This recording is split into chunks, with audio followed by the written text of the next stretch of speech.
Well, greetings and salutations, everybody. Welcome to my YouTube channel. My name is John Campea, and this is a companion video. Now, what are companion videos? Well, I'm glad that you asked. You see, every day on the John Campea Show, we take live questions, but we often don't have time to get around to all the live questions that get sent in. But I want to make sure those questions get answered on a video, so I gather up those questions we didn't have time for, and I address them here on companion videos.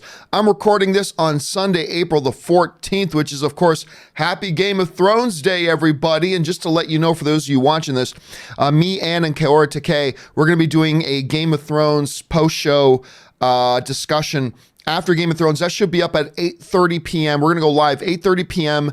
Pacific Standard Time. I know this is going to be pretty late for you guys on the East Coast. Don't worry about it. Come back and join us the next day. But we're going to do an open live discussion at 8:30 p.m. Pacific Standard Time tonight. Make sure you come on back and join us for that. And we are basically going to be covering the questions here today that we ran out of time for on Friday's John Campea Show. So that's what we're getting caught up on today. So without any further ado, let's get into talking some movies. All right.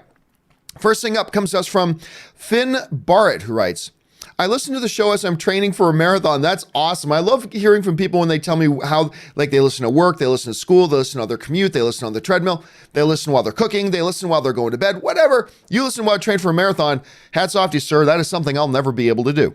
I'm Upset writes, read that in the Morbius film, Tyrese is going to play an FBI agent hunting him. If true, over under 10% that Tyrese is actually playing Blade in the film. Big goose egg. Absolute zero. I don't see that as a possibility. Well, I should never say zero. I'll say 0.5%. So I'll take well under 10. You don't introduce Blade in a Morbius movie. If you're going to do Blade, you do that. Plus, I believe Blade, the rights to Blade belong with Marvel right now, I believe.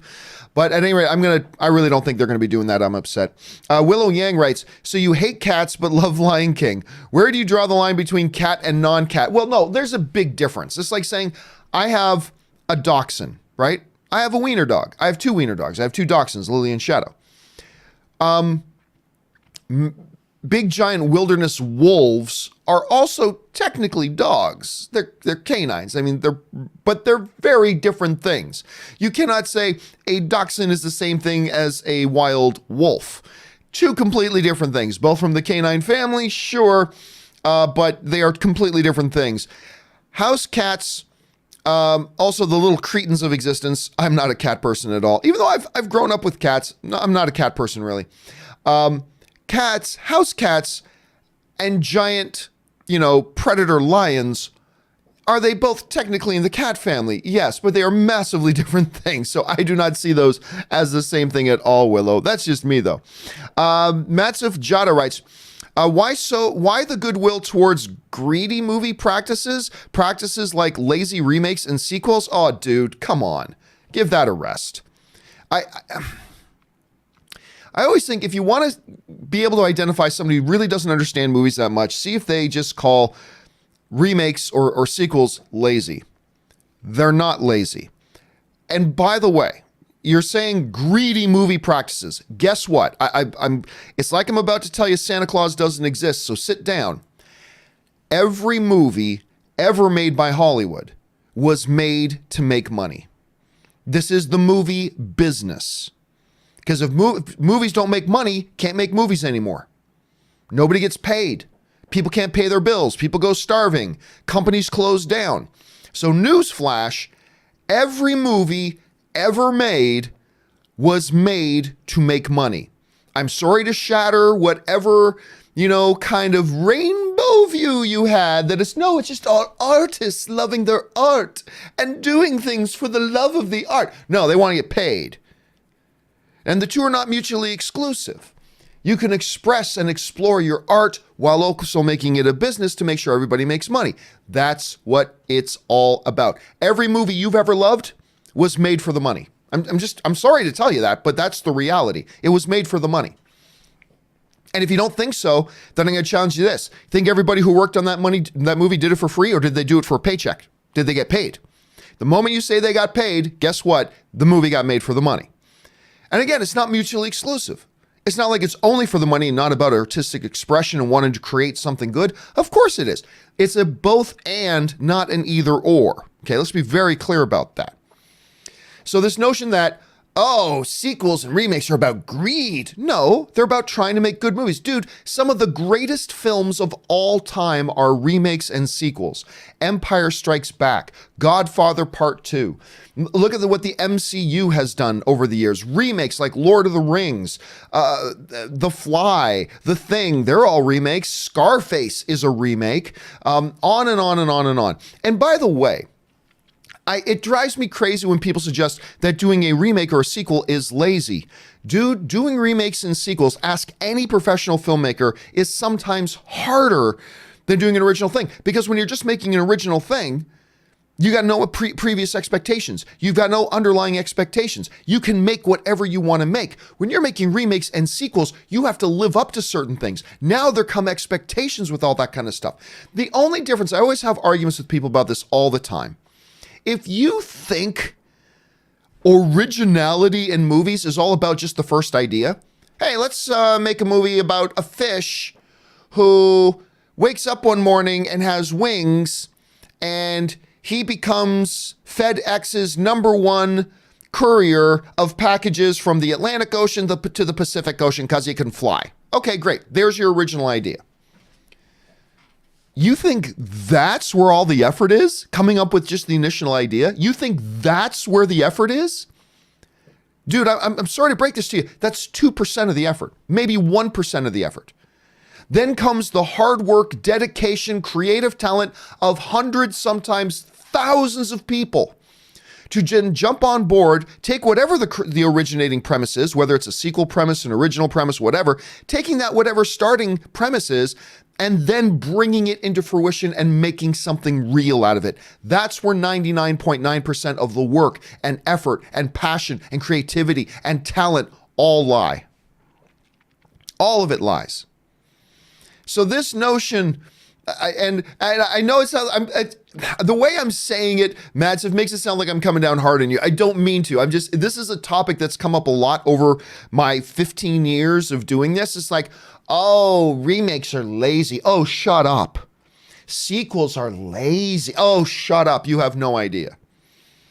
Because I know a lot of filmmakers, and a lot of them will tell you that sometimes remakes, sequels, things like that, you're still trying to tell a good story. You're still trying to tell a story and make a movie in such a way that people will want to come out and watch it and have an experience when they're watching it, all that kind of stuff. Who gives a flying flip what the originating seed is? The originating seed is where you got to start, but that's just the start. After that, it's hard work. Hundreds, thousands of people, collaboration, talent, passion, blood, sweat, tears, years of people working on one project. And then for you to piss on it and saying, oh, well, that one was just lazy because the starting seed idea was this instead of this.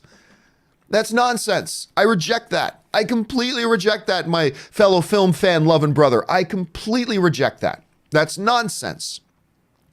Good movies are good movies. Talent is talent. Like I'm not going to watch the John Carpenter's and thing and go, oh, well, that's a remake, so that was just lazy. That was just lazy. Bull. One of the greatest movies ever made. Oh, Al Pacino's Scarface. Oh, well, that was a remake, so that was just lazy. They just didn't really feel like putting in real effort, so they just kind of crapped out Scarface. It's one of the greatest, most celebrated films of all time. Godfather 2, a sequel. So what, they were just too lazy to do something else? It's one of the greatest, maybe the greatest motion picture of all time. You know, Infinity War, that's like the, 18th sequel? So they were just too lazy to do something else? Do you know how much work and effort and passion and talent and creativity and all that kind of stuff went into Avengers Infinity War? Like, I'll be honest with you, Madsen. That's a lazy way of thinking. It's a lazy way of thinking. And again, I do apologize because the way I'm expressing my frustration, it sounds like I'm just taking it all out on you, Madsen, and I apologize. I don't mean to. You're just a film fan like me expressing an opinion, but I gotta say that this is an opinion that to me, I have heard over the years for 15 years of doing this, and it's never ceased to drive me absolutely crazy. It's just a nonsensical point of view. Doing remakes and sequels is not lazy. It's hard. It's tough. Just like all filmmaking is hard and tough. And some of the greatest films we've ever had are sequels and remakes. And by the way, Hollywood makes a hell of a lot of original films. More original, I keep telling people this, and they keep looking at me like I'm strange, but then we sit down and do the math. It's true. More original films are made today in Hollywood than in any other time in history.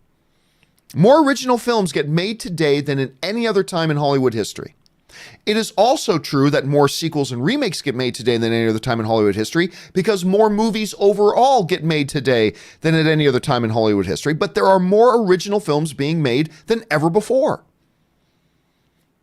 Problem is, a lot of times you people don't go out and support it. You know, The Nice Guys comes out, which is brilliant, wonderful original filmmaking with great behind the camera talent, with a Shane Black, great in front of the camera talent, with Russell Crowe, Ryan Gosling. Magnificent, wonderful film. Nobody went to go see it. Nobody went to go see it. Love, Simon was a beautiful little original film. Hardly anybody went to go see it. So I just get, you got to understand my frustration, Matsiff. And again, I acknowledge, it sounds like I'm just taking it all out on you. You're the problem. And I don't mean that at all. So forgive me if it comes across that way, brother. But it is a topic that just, you can probably tell I get worked up about because I'm so frustrated hearing people keep spewing this ridiculousness out over the past 15 years. It's nonsense. It's not true. And if anything, that is the lazy way of thinking. That is the lazy way of thinking and not appreciating and understanding what goes into making a film. So anyway, that's just my part on that. And again, dude, my apologies. I made it sound like I was using you as taking the brunt of my frustration on that. I don't mean to. But yeah, it is a thing that has driven me nuts over the years. Absolutely nuts. Anyway, let's move on here. BMC writes, I honestly believe Endgame could have crushed all box office records if this movie was the definitive end of the MCU. I don't know that I agree, BMC, at all, because who's not going to see Endgame because it's not the definitive end of the franchise? You think there's hundreds of millions of people that are just sitting at home going, well, Endgame's not the definitive end of the MCU, so I'm not going to go see it. So I disagree with you on that because that's making an assumption. Saying that assumes that there is a huge ton of people who aren't going to go watch Endgame who would have gone to go see Endgame if it was the final film of the franchise. And I just don't believe that. I think anybody who's interested in Endgame is going to see Endgame, period, whether it's the end of the franchise or not. So I disagree with you on that. I mean, we'll never know because Endgame is not the definitive end. And maybe if we had a parallel universe that we could have seen how it worked out, maybe we would have found out you were right.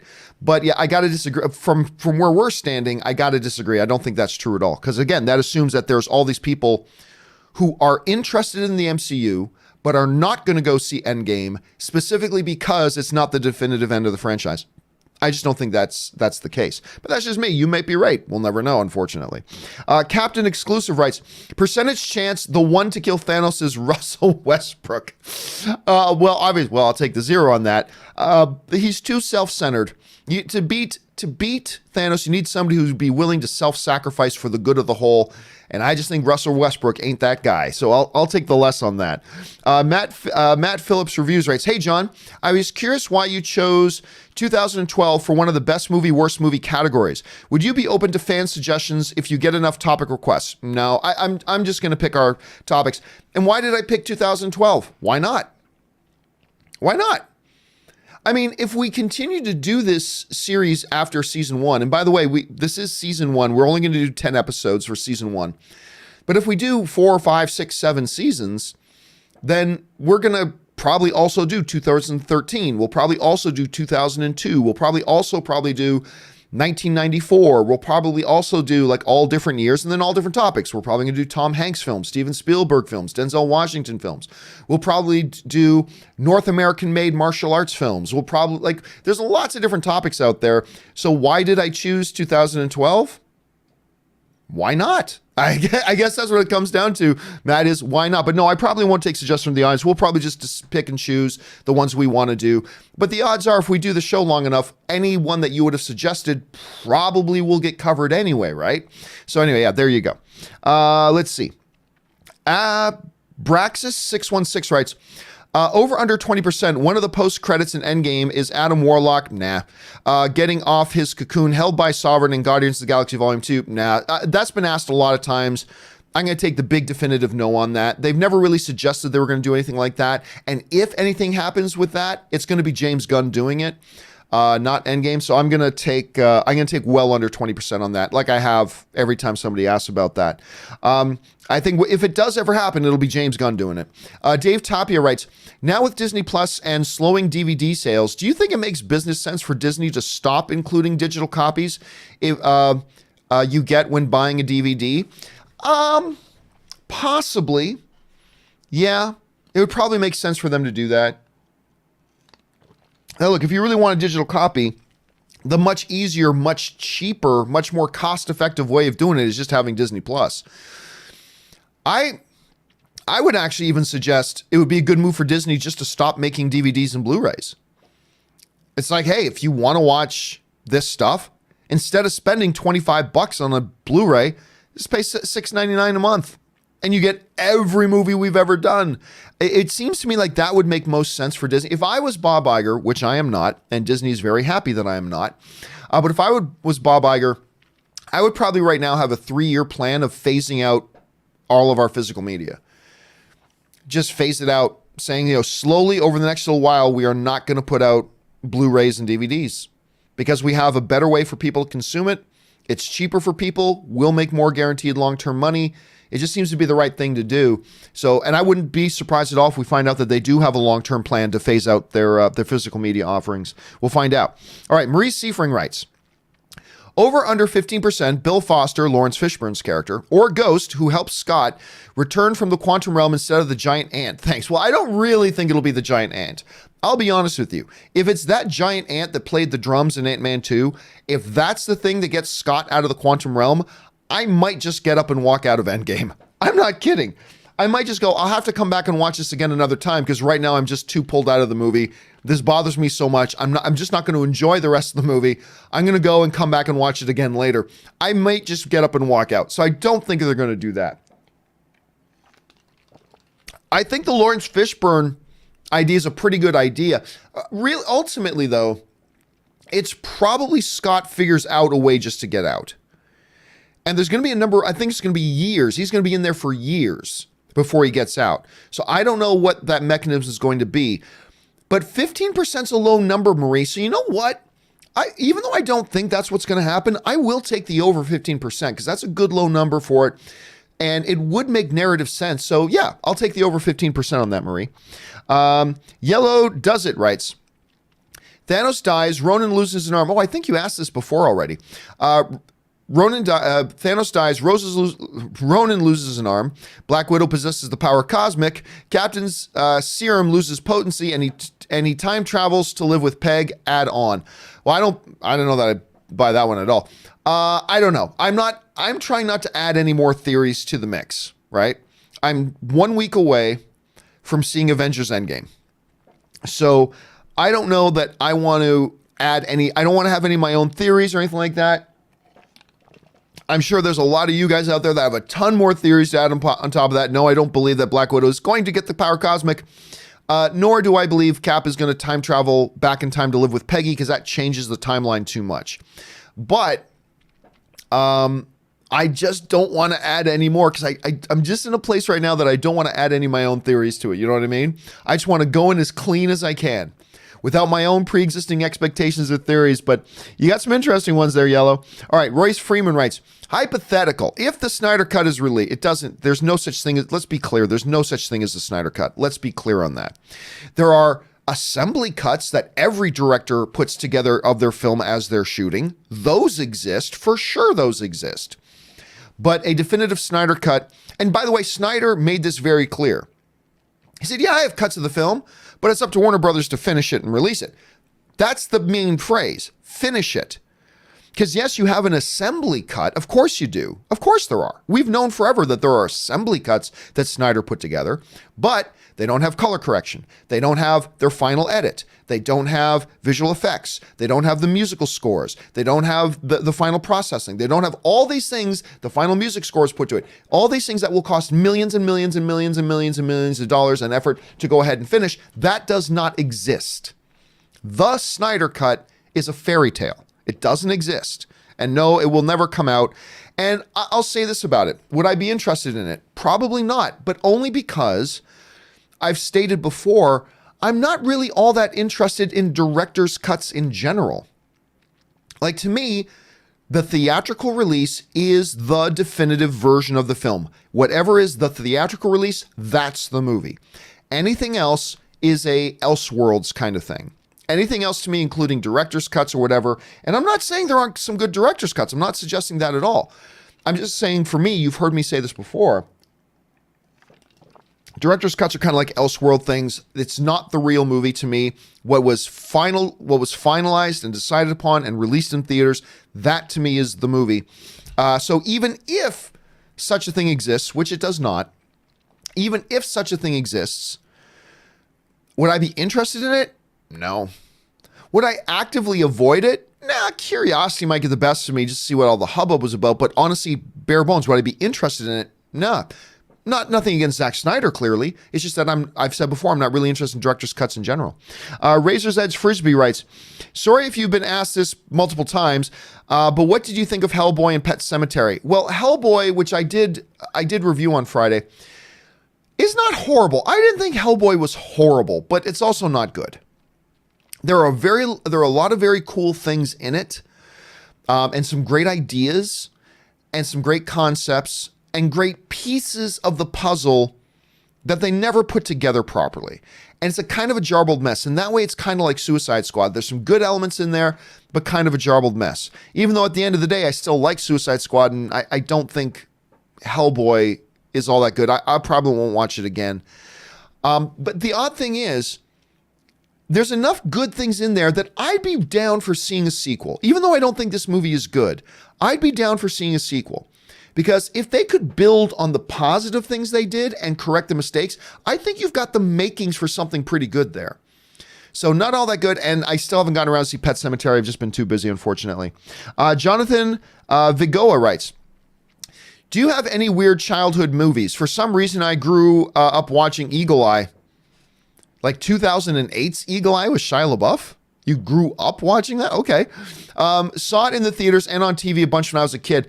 The one that I remember watching as a kid a lot, it was before my time, but whenever it was on TV, my mom would put it on. I think it was one of the very first VHS tapes we ever owned, was Pete's Dragon. Like, again, it was before my time, but Pete's Dragon, what year did Pete's Dragon come out, by the way? Let me just double check this. And by the way, I quite like the Pete's Dragon remake, by the way. Okay, Pete's Dragon wasn't before my time, as in I wasn't alive yet, but it was like before I would be watching and remembering things I was watching, because I was only like 4 years old when it came out. But I remember my mom would show me that a lot as I was as a kid, and I quite enjoyed it. So that's the one to me that stands out, I guess. Chris Parsons writes, I envy you and your crew, John. Keep the filthy going. Thank you so much, Chris. I appreciate that, man. Radhames Riaz writes, no movie should come at the end of months and beginning of the next May, because Endgame is going to take them down. Yes and no. Yes and no. Not everybody is going to see Endgame. Not everybody are comic book movie fans. A great example of this, I was just in Las Vegas for CinemaCon, and of course I'm in Vegas, I'm going to sit down and I'm going to play a little bit of poker. So I'm playing poker, and I played about 4 or 5 different tables, 40, 50, 60 different guys that I played poker with. And I eventually, during the conversations, would come around, hey, you guys planning on seeing, did you see that Endgame trailer that played? And you guys seeing Endgame? One guy said he was going to go see Endgame. None of the rest of them were. Now, that's not to say, so nobody wants to see Endgame. No, not at all. I'm just saying that just represents that there are a lot of people that still are not into comic book movies and not going to see that. It's called counter programming. You can put like a female-centric rom-com on the week before, week of, week after, and it could still do pretty well. It could still do really well. Like, actually, here, let me go back to this. I think what opened the same week as The Force Awakens. Star Wars The Force Awakens, on its opening weekend, there was another movie that opened on the same week. Now, remember, The Force Awakens came out, and it set the opening weekend box office record. It's still the number 3 all-time box office movie of all time, only behind Avatar and Titanic. It's ahead of even Avengers Infinity War. A little movie called Sisters opened up that weekend with Tina Fey and Amy Poehler, right? That movie made over $100 million. A little like $28 million movie made over $100 million because it was counter-programming. It's a type of movie you can put in theater that, even though there's a big juggernaut of a movie coming, could attract those people who may not be interested in going to see the big juggernaut movie. And so a movie like Sisters comes out and it can do pretty well. And even like, you know what else opened on the same weekend as The Force Awakens, counter-programming? Alvin and the Chipmunks Road Trip. Or Road Chip, I should say. That movie made almost $240 million, opening on the same weekend as one of the biggest opening films of all time. So, yeah, you can put movies out. I mean, nothing that would, like, so for instance, I wouldn't put out Shazam on the same week as Endgame. I wouldn't put out, say, a Mission Impossible movie that would attract a lot of the same audience as Endgame would. But there are a lot of different types of movies you can put out around Endgame that can make money. And I think we've seen that. I think that's been proven. And that's the whole thing about counter-programming. But you got to be careful, Radmius, about which ones you do. Or Radhames, you got to be careful about what kind of movie you try. Because if you put one that's going to attract a similar kind of audience as the big Juggernaut movie, yeah, then you're in trouble. Okay, Mr. Spooky Spare writes... where did it go? Mr. Spooky Spare writes, I saw Hellboy last night. It was a boring mess. I didn't find it boring. I did find it a mess. But I didn't find it boring. I think there are some really good scenes in it. Scenes like, you know, Hellboy fighting the giants. I don't want to give it out. I don't want to say too much for those who haven't seen it yet. But I thought there was some good stuff in it. But I agree, it was a mess. That unfortunately undermined a lot of the movie. Darth Suthius writes... Hey, Mr. C, hope you're better. I am doing much better. Thank you so much. When it comes to female topics in film, every time I go into the comments section, it's all dudes. Dudes who think they are know-it-alls. Where are the female voices? I think for a lot... Look, I can't answer that definitively. All I can tell you is something that one of my female friends told me once about that. What's the point, honestly, for a woman to jump into a chat forum where it's mostly guys talking to speak some common sense? What's the point? All they're going to do is get attacked. All they're going to do is get slammed. All they're going to do is get name called. So they'll just let the Neanderthals kind of die out. And then, because look, we are becoming more enlightened.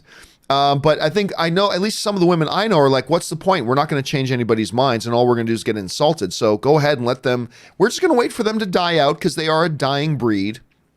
And they will die out, thankfully. But yeah, what's the point for them to jump in there and do that? Mr. Dimmy441 writes, can go to a theater and see Captain Marvel, Shazam, Hellboy, and buy tickets to Endgame, which I already have. What a time to be a comic book movie fan. Dude, I mean, think about this. I still remember back in the day, me and Schnepp one time talking about how, can you believe we're getting 3 comic book movies this year? Because there was a time that if you were lucky, you would get 1 comic book movie a year. And I just remember this one time, like early on in our collaboration, me and Schnepp just going, can you believe we're getting 3 comic book movies this year? That's crazy. Now, depending on the legs that Shazam has, And Captain Marvel, theoretically speaking, let me just look at the box office here right now. How's Captain Marvel doing? Hold on a second. Captain Marvel is still number 6. After 6 weeks in the theaters, it's still at number 6. It still made almost $9 million this weekend. It's over $1 billion at the box office. It will probably hang in there for 2 more weeks. We are going to have, wrap your head around this. We've gone from me and Schnepp going, wow, we're going to get 3 comic book movies this year, to we are going to have Captain Marvel, Shazam, Hellboy, and Endgame. We're going to have 4 comic book movies in theaters at the same time.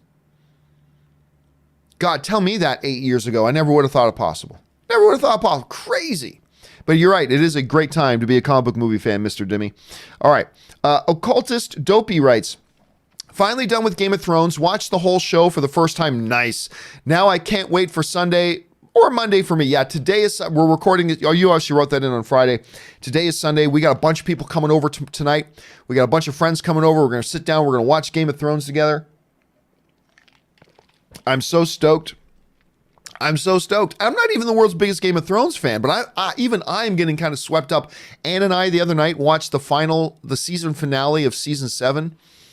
Again, that was a great episode of television. And tonight's the night. And then, of course, guys, once again, don't forget, later tonight, about an hour or so after the show ends, me, Ann, and Kaori Take, we're going to be hosting a live open chat discussion about the new Game of Thrones episode. Make sure you come and join us for that. Okay, Troy Strauss writes, so I thought Hellboy was a C+. The editing was all over the place, I agree. The concept was good, but the execution was not great. Agreed that David was A+. Yeah, the best thing about the new Hellboy movie is David Harbour. He's a great Hellboy. He really is. Unfortunately, they weren't able to capitalize on having such a great performer in the role. Did not work out the way it could have or should have or all that kind of stuff. It is too bad. I might give it a bit of a C or a C+ myself. Maybe more of a C than a C+. The concept was a little, I can't even, but you know what I'm talking about. The big reveal in the movie I thought was lame. Really lame. Like out of nowhere and lame.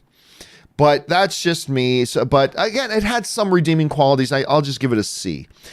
Troy Strauss writes, Hellboy was first time in an AMC Dolby Cinema. Wow, dude, tell me about it. I still remember the first time I watched a movie in a Dolby Cinema. I still remember being at the first demonstration of the new AMC Dolby Prime Cinema projection. And so the screen's totally black, and you're waiting for them to turn the projector on. And we're just sitting there awkwardly for a few seconds. Like, okay, so are they starting this or what?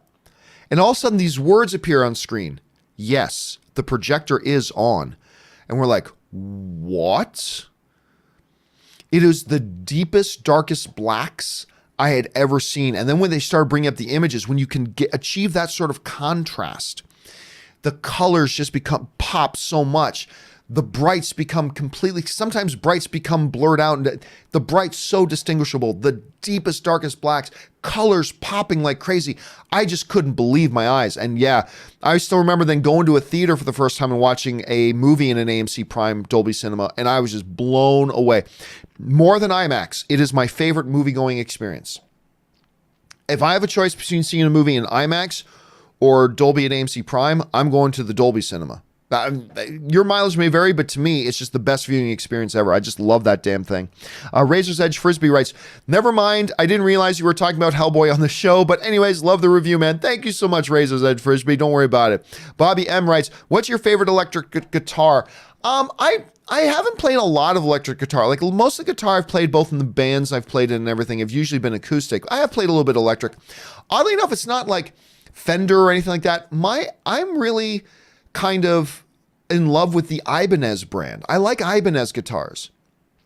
And now my current guitar that I have is not an Ibanez, granted, but I've owned a lot of Ibanez guitars. And the few times I've played electric, they've usually been Ibanez as well. So that's actually my favorite. Razor's Edge Frisbee writes, well, I guess at the end of 2019, the only streaming services I'll have are Disney Plus, DCU, and Amazing Prime. You probably mean Amazon Prime Video.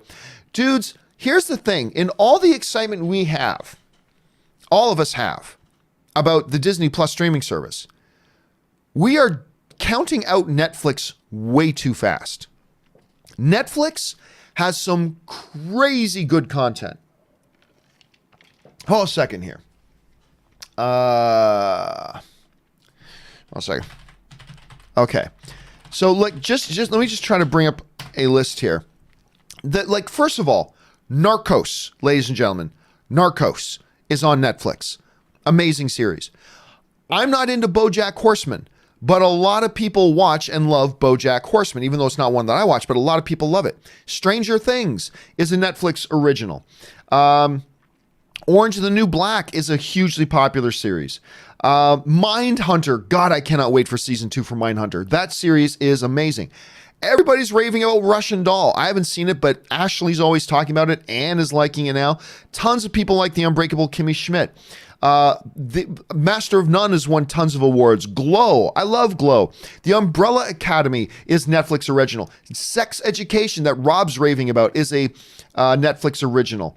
Godless that a lot of people love is a Netflix original. And by the way, we're not even talking about the Marvel stuff. Forget that stuff. We're just talking about the other stuff. 13 Reasons Why. People love it. People love Peaky Blinders.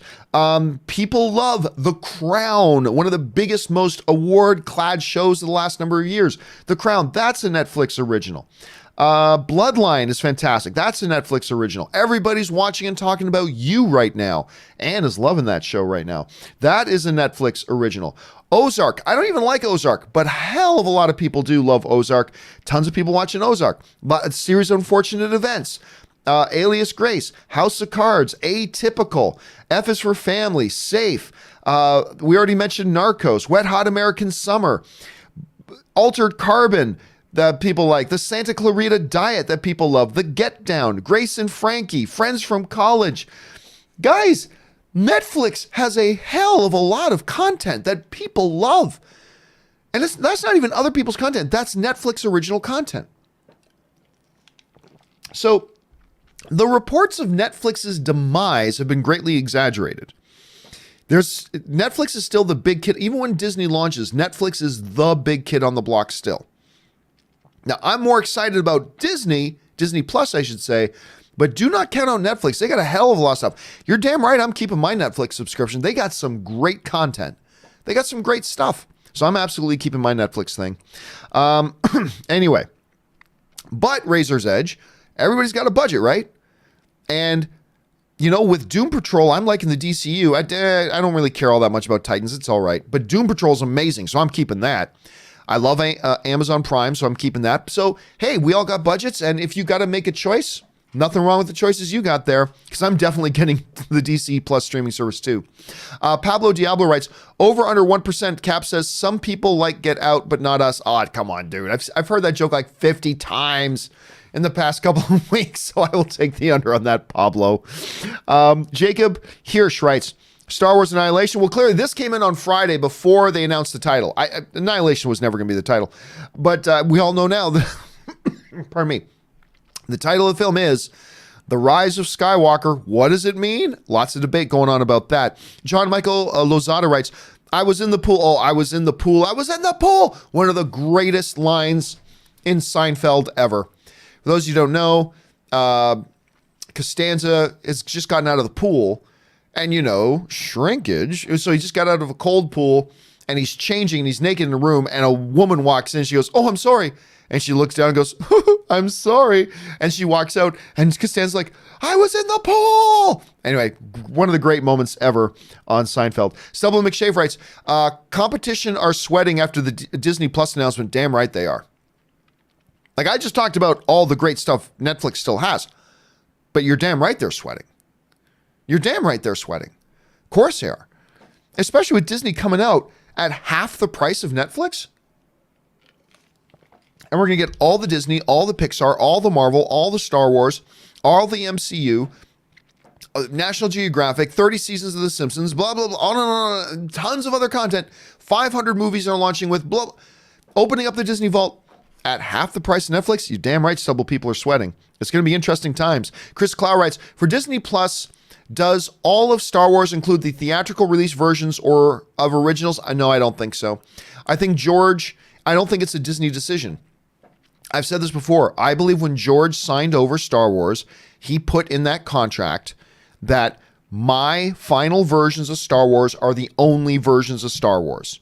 The other ones are never released again. I 100% believe George had that put into the contract. So it's not even Disney. Disney doesn't have a say. Disney has no say in that. They do not get to release that because I believe that was part of the deal when George signed it over. So nope, I don't think we're going to get the original theatrical versions. Although how great would it be if we did? Jacob Hirsch writes, was it just me or did the 7 Deadly Sins look 10 times better than Steppenwolf? Yeah. We're talking about the villains, of course, a bunch of the villains in Shazam. I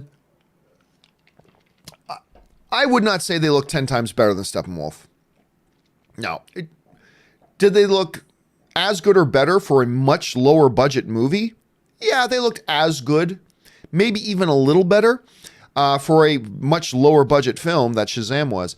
But would I say they were 10 times better or even twice as good looking at Steppenwolf? I wouldn't go that far, no.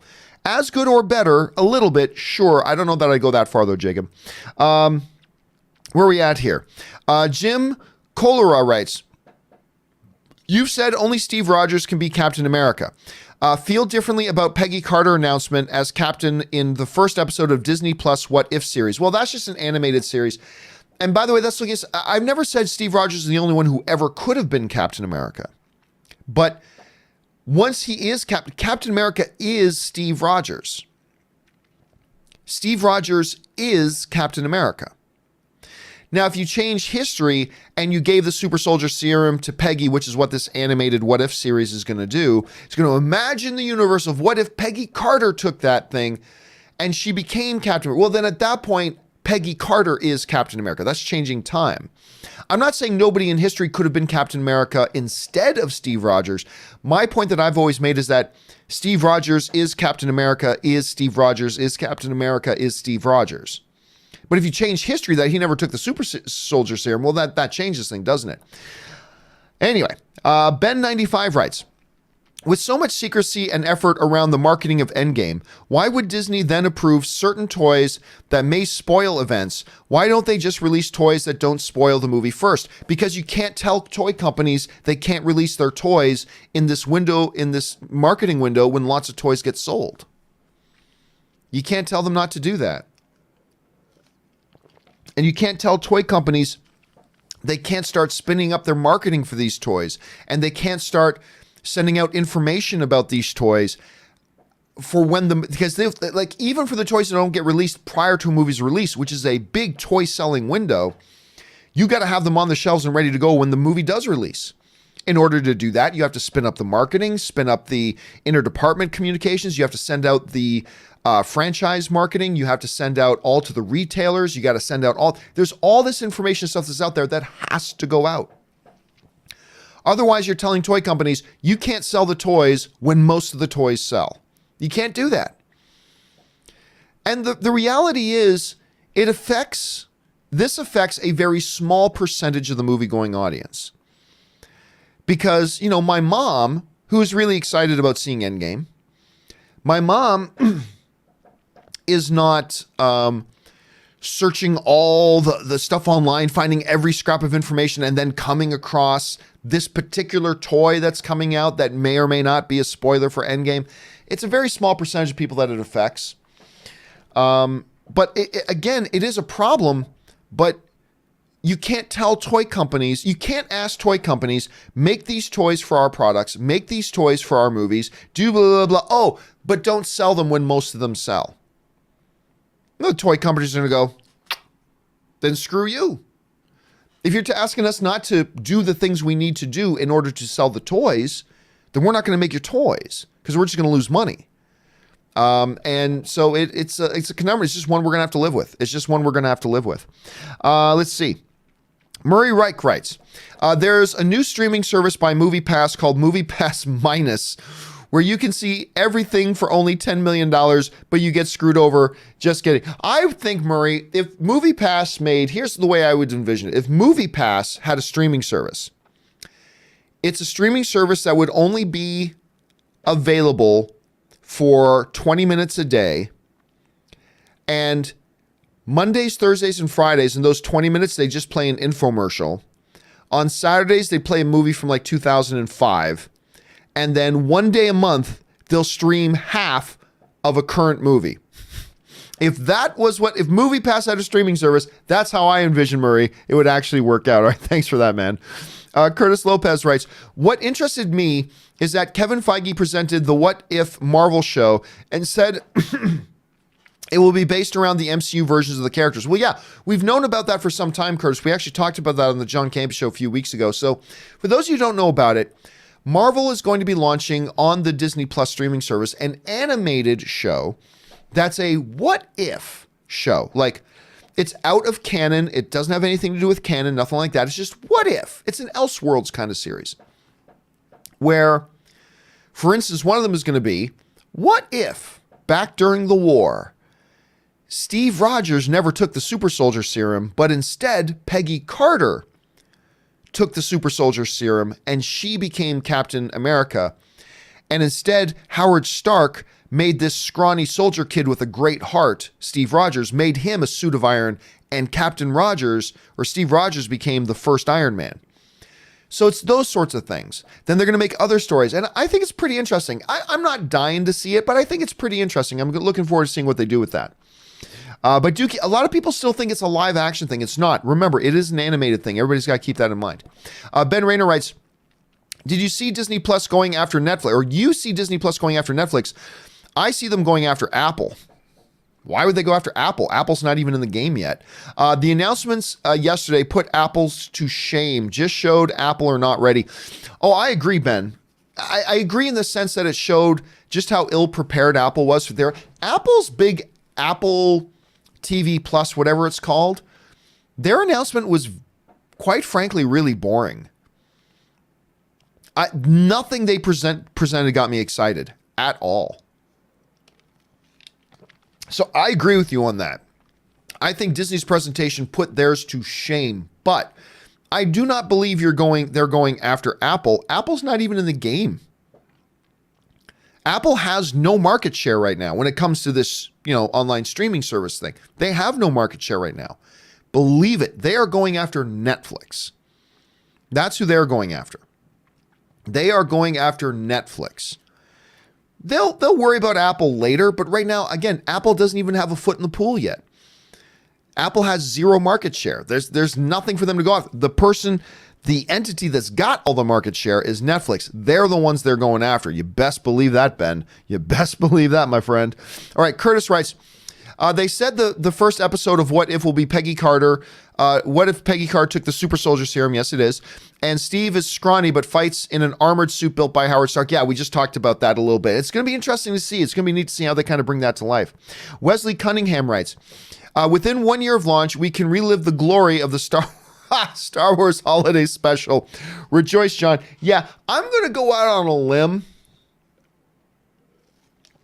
I'm going to take a big leap here, Wesley. And I'm just going to take a wild guess that they ain't going to release the Star Wars Holiday Special on Disney Plus.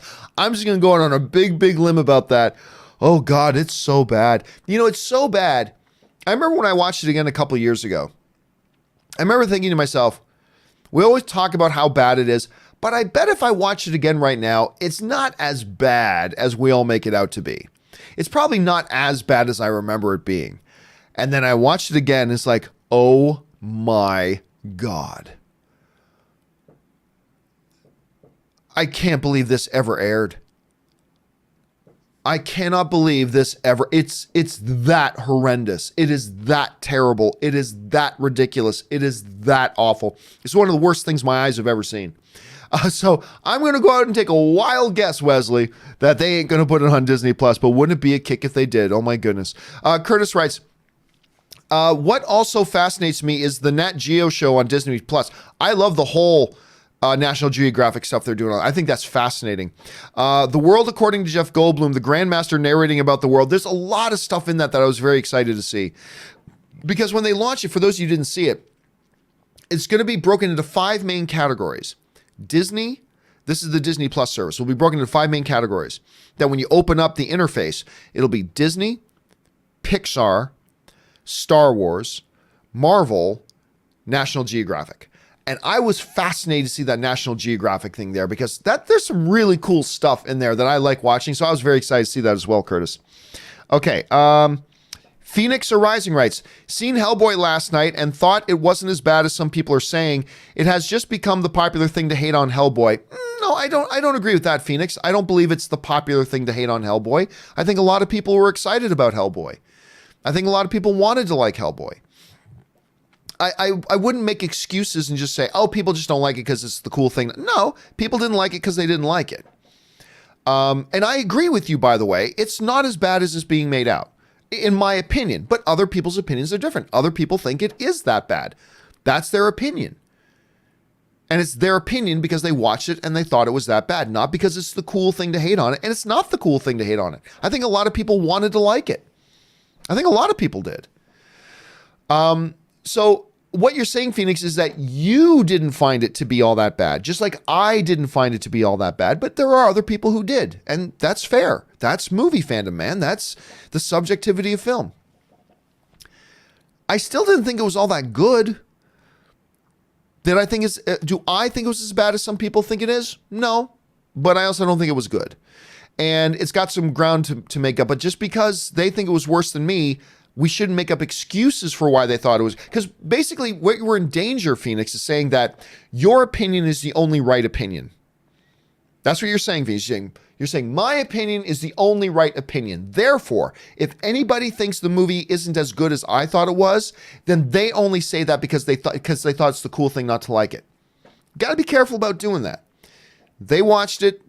They thought it was terrible because they thought it was terrible. I watched it. I didn't think it was all that good just because I didn't think it was all that good. And then there are some people who watched it and they enjoyed it and they liked it. But hey, that's film fandom, man. That's what being a film fan is. It's all subjective, brother. David Cabrera writes, pick the biggest kid in the yard and kick him in the nuts. That's pretty much what Disney is doing to Netflix. Yeah, that is pretty much it. And by coming out at that price point, at $6.99, at roughly half the price of Netflix, while offering all the content that everybody's really excited about, like Netflix has still got a load of great content, but all the MCU stuff, including the original series, all the Star Wars stuff, including the original series, all the Pixar stuff, 30 years of The Simpsons, Nat Geo, all the Disney animation, the 500 classic Disney movies, on and on and on and on. Whoo! Yeah, they were swinging for Netflix.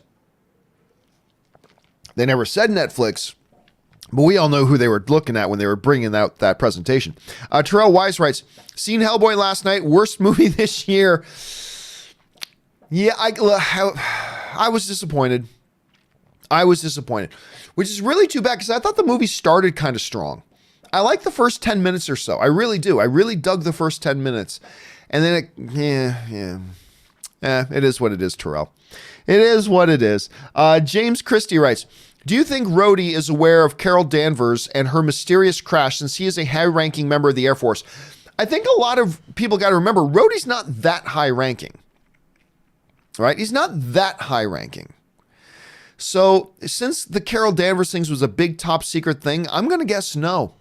Now, I won't be shocked, James, if we get into Endgame and Rhodey mentions, yeah, I remember hearing about that. Like, I won't be shocked. But just on its surface, all the things being equal, my guess will be no, that he doesn't know about it. But who knows? It's totally possible. Daniel Luna writes, if Professor X was the one to go back in time in Days of Future Past, what do you think would have been different in the movie? Or would the future be the same? Oh, who knows? It all depends on how the writers write it. I have no idea how the writers would have written it. The writers of, by the way, Days of Future Past, I still think is a top 10 greatest comic book movie of all time. I love that movie. If they had done it in such a way that it was it was Charles who went back in time, I mean, I just don't know. Maybe the writers write it so it comes to the exact same conclusion. Maybe the writers write it where it has a different sort of conclusion. I just don't know. We'd have to ask the writers that. If I was writing it, it would probably be a different path to get to the same destination. I would have the ending roughly be the same, but obviously it would be a different sort of path that took us there. But I just don't know what the writers would have done with it at that point. They made the decision that Wolverine was the one to go back. That made sense. And it kind of unfolded that way. So that's the movie I got. Anything else would have to be a question for the writers. I don't know. I really don't know. My guess is, though, what I said. Ends at the same destination with just a little bit of a different path to get there. That's my guess at any rate. James Christie writes, Rob did the mailbag and didn't get this. So, did the grenade launcher wielding army soldier that survived a certain green rage monster attack survive the snap? And if so, will we see you in Endgame? I've been having a few people now sending me pictures. So I'm not going to give anything away, but a few people have been sending me pictures who have found something. I think yes. I think I survived the snap, and I think I'm ultimately the one who gets Scott out of the quantum realm, and then I'm the one who kills Thanos there. I just gave away a huge spoiler. That's what I've been doing when I haven't been on air doing my shows. I've been off shooting Avengers Endgame, so there you go. All right, thanks for that, man. All right, Jamal Gaskin writes, Batman versus Spider-Man. Morals off, 1 hour prep time. Batman. Anything short of Jesus, Batman wins. Doesn't matter if it's Superman. I mean, if he beats Superman, he beats Spider-Man. Granted, the 1 hour prep time does change it a little bit, but Spider-Man is also a much smaller threat than Superman is. Superman is a world-destroying opponent, right? So it's always Batman. If it's Batman, Wonder Woman, it's Batman. If it's Batman, Iron Man, it's Batman. If it's Batman, Superman, it's Batman. Most of the time. Some of the times. If it's Batman, Spider-Man, Batman. I mean, like anything short of Jesus himself, it's Batman. Let's see. Jamie Lee 10 writes, which year do you think Avengers 5 will be out? Oh, I mean, we have no idea. So if you want me to take a wild guess, here's my wild guess. I'm guessing a 3-year break. So probably I'll go 2022. 2022 will be the next Avengers movie. That's my guess. I can't back that up. I got nothing to base that on. That's just a wild guess. Next Avengers movie is 2022. That's my wild, baseless, totally based on speculation guess. Mark Oakley writes, do you think they should be edited on Endgame for younger viewers? Do you think they should be edited on Endgame for younger viewers? I'm not quite sure. Are you asking me, should there be a more kid-friendly cut of Endgame for younger viewers? No, not at all. The movie's the movie. You don't create different versions of the movie. I think the movie is the movie. You don't create a separate cut of Godfather to make a kid-friendly version of it. The movie is the movie. It's PG-13. You know that as a parent. I don't know that you're a parent, Mark. I'm just guessing here. But if you are a parent, you guys out there, you know it's a PG-13 movie. You know what that means. There's going to be some violence. There's going to be some scary scenes. There's probably going to be a little bit of adult humor. And it's up to you to use your judgment if it's something you think your kid can watch. That's up to you. And if you're not sure, go see it yourself first. You know, that's the thing. Go see it yourself first. If you're worried about it, and every kid is different and every parent is different. So if you think PG-13 is iffy, like some PG-13 my kid can handle, some they can't, if you're not sure, then go see the movie yourself first and make up your mind. It's your call. It's your parent. You're the parent. That means it's your responsibility. Do I think the studio should make a separate cut of the movie for younger audiences? No. The movie is the movie. Now it's up to you as the parent to decide if your kid can watch it now or if they got to wait a year or two before they watch it. But that's the parent's job, not the studio's job, in my opinion, at any rate. All right. Phoenix Arising writes, restarted my hobby blog. Cool. Thanks for inspiring people to do what they love. I love it. I think more people, especially in today's day and age, with how easy it is to put up a blog, to do a YouTube channel, to do a podcast, whatever, I think the film fan community needs more people adding their voices to the online community. Doesn't matter if you have 5 readers. Doesn't matter if you have 50 readers. Doesn't matter if you have 5,000 readers. The idea is do it for fun. Do it for the creative exercise of it. Add your voices to the conversation. I think more people should do that, Phoenix, and I'm glad you've done it as well. All right. Da298 writes, what are some of the scariest movies you've seen? Well, to me, I've always said this, my 2 favorite horror films of all time are American Werewolf in London. That is simply the scariest movie I've ever seen. I don't know why, but it is. And The Descent is freaky as hell. I love The Descent. Those are my two all-time favorite. Another one I would add in the mix, maybe be a little desensitized now because there have been so many shark movies. Oh my God, the original Jaws. That movie still freaks me out. The original Jaws still freaks me the hell out. Lamar McLeod writes, could Rogers become Nick Fury after Endgame? No, for one very important reason. The director of S.H.I.E.L.D. is primarily a spy, an espionage guy. Captain Rogers is not a spy. He's a soldier. Two very different things. Quite frankly, Steve Rogers is not qualified to be the head of S.H.I.E.L.D. He is a soldier. He is not a spy or an espionage guy. Jamie Lee 10 writes, when do you think will be the end of the MCU? Whenever they put out 3 or 4 movies in a row that start to decline in box office and the audience don't like. As long as the audience still love the movies and they keep making money, it's going to keep going. Frankie Gouge writes, have seen the trailer to The Professor, or could be known as Professor Jack Sparrow. Depp actually looks pretty good in it. Yeah, I don't think it's going to be a theatrical movie. I think it's like going direct TV or something like that. Anyway,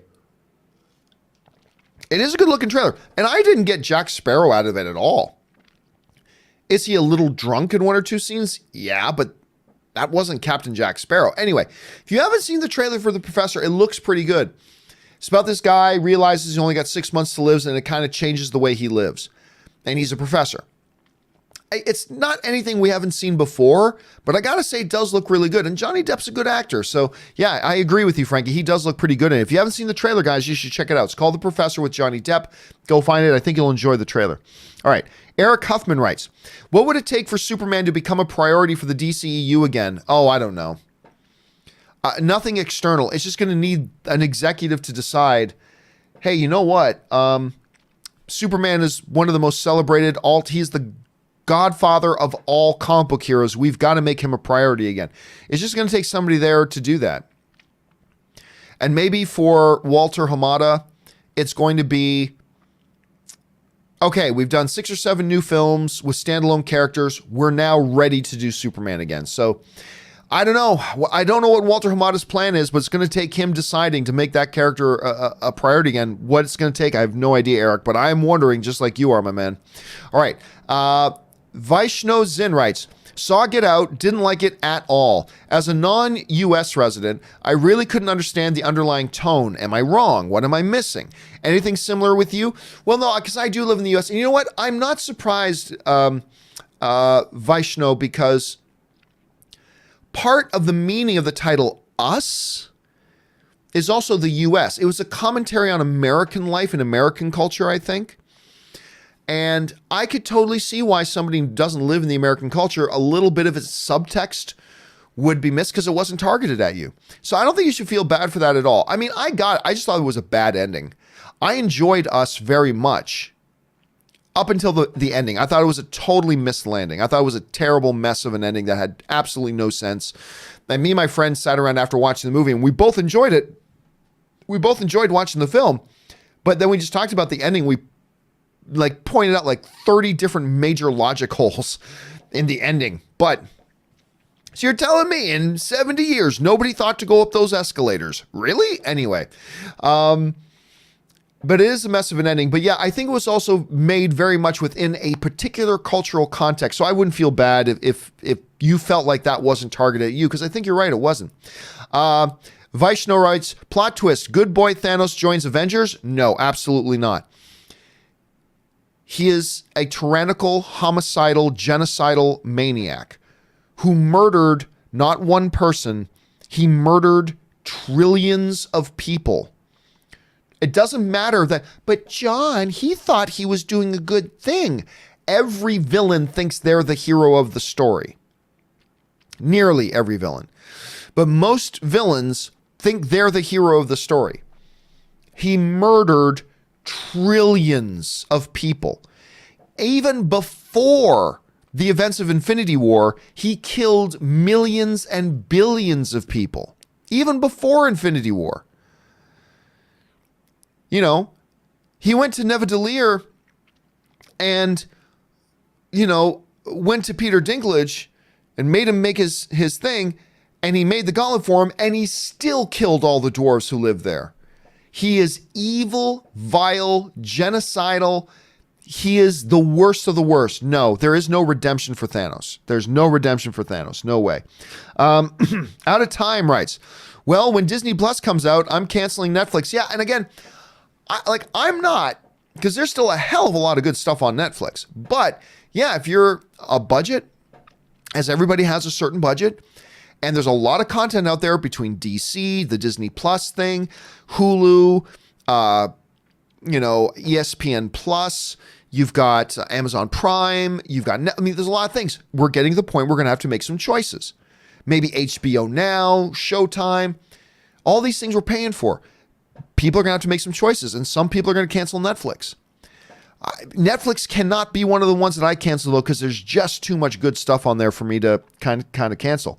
Pat Dreary writes, or Deary writes, what wins opening weekend, Dark Phoenix or Shazam? They open on different weekends.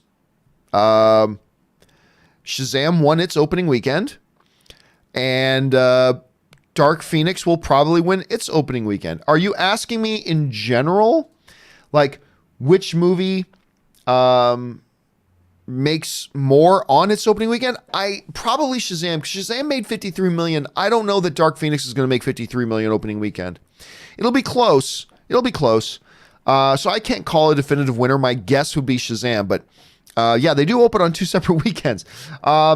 Vaishno Zin writes, good that India has intermission no matter what. Yeah, I've been hearing from a lot of people in different countries, including our viewers in India, that they're going, why are you guys having this debate about intermissions?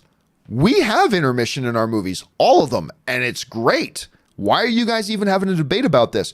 It reminds me of when we were moving towards pre-assigned seating, and a bunch of people saying, no, we don't want pre-assigned seating, which is just dumb. Pre-assigned seating is wonderful. And I would have all these people from other countries writing, you guys don't have pre-assigned seating? We've had it forever, and it's kind of the best. But anyway, we're getting a lot of people writing me stuff like that. Vaishno. Okay, final one. Assorted Musing. I like that name. Assorted Musing writes, that Marner Deke on pen shot. What a goal. That Marner, oh, you're talking about I didn't see it. So I'm not sure. I've been so tied up with so much stuff going on that I've watched very little of the NHL playoffs so far. So I even missed I had to miss because I was out watching the UFC. I had to miss the Leafs game last night because me and a bunch of buddies, Dennis Zen, me, Soul Video, and a bunch of us went to go watch UFC in Hollywood last night. So I missed a bunch of that stuff. But anyway, I will be watching more as we move forward. All right, guys. That will do it for this installment of the companion video. Thank you so much for being here. Again, don't forget, the John Campea Show returns on Monday. And tonight, if you're watching this on Sunday, we've got our Game of Thrones recap open discussion video tonight with me and Kaori Takei. Make sure you guys join us for that. That'll do it for me for now, guys. Thanks a lot for being here. My name's John Campea. And until next time,